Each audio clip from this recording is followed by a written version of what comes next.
ओम शांति।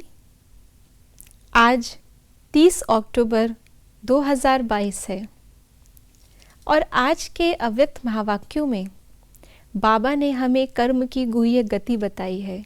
कर्म फिलॉसफी का बाबा ने हमें ज्ञान दिया है। बाबा खुद अकर्ता है, लेकिन आकर के इस कर्म की गुत्थी को हमारे लिए सुलझाते हैं और जैसा हम करते हैं वैसा ही पाते हैं।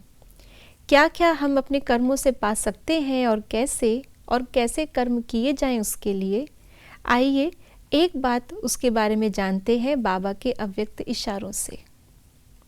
अभी आवश्यकता है रहमदिल बनने की, क्योंकि कई बच्चे कमज़ोर होने के कारण अपनी शक्ति से कोई बड़ी समस्या से पार नहीं हो सकते। तो आप सहयोगी बनो। आजकल शिक्षा काम नहीं करती, लेकिन शिक्षा के साथ शुभ भावना से रहमदिल बन उनके सहयोगी बन जाओ, तो उनके दिल की दुआएं मिल जाएंगी। आज बाबा ने अपने अव्यक्त इशारों में हमें सर्व के प्रति सहयोगी बनने के कर्म के लिए प्रेरित किया है। इसमें बाबा ने विशेष 2 बातें बताई। पहली बात तो इसकी आवश्यकता क्या है। उसमें बाबा ने बताया कि समय अनुसार आत्माएं खुद कर्म करने के लिए सक्षम नहीं हैं। उनमें इतनी शक्ति नहीं है कि नेगेटिविटीज़ के बीच में रह कर के वो कोई अच्छा कर्म कर सके। भ्रष्ट दुनिया में रह कर के श्रेष्ठ कर्म करने की शक्ति ना उन आत्माओं में है और ना ही वो शक्ति देने वाले से उनका कनेक्शन है।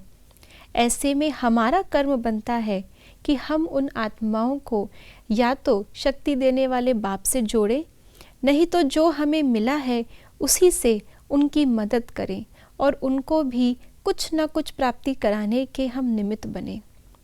ये कर्म हमारे अंदर इतने श्रेष्ठ कर्मों का स्टॉक जमा कर देता है कि हमें 2 युगों तक कोई सुकर्म करने की आवश्यकता ही नहीं पड़ती।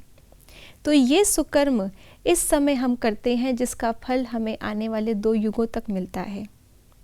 दूसरा बाबा ने बताया कि जितना जितना रहमदिल बनकर हम सर्व आत्माओं को देते जाएंगे शक्ति, ऐसे कर्म करते जाएंगे, तो सर्व के दिल की दुआएं हमें स्वतः प्राप्त होंगी। तो पहले तो हमारे अपने किए हुए शुभ कर्मों का स्टॉक और उसके द्वारा जो हमने संस्कार बनाए हैं वो श्रेष्ठ संस्कार हमारे साथ हैं। दूसरा, उन आत्माओं की दुआओं का स्टॉक भी हम आत्माओं के अंदर जुड़ता जाता है और यही दुआएं फिर इतनी जमा हो जाती हैं कि द्वापर से लेकर हमारी मूर्तियों के सामने से आकर के भी लोग दुआएं लेकर जाते हैं।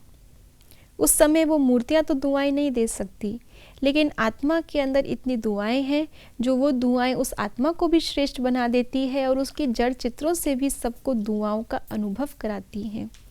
इसलिए हमारा इस समय का किया हुआ कर्म भले ही कल्प अंत हो रहा है, लेकिन वो कर्म विफल नहीं जाता और आने वाले 4 युगों में हमें सफलता प्राप्त कराता है। ओम शांति।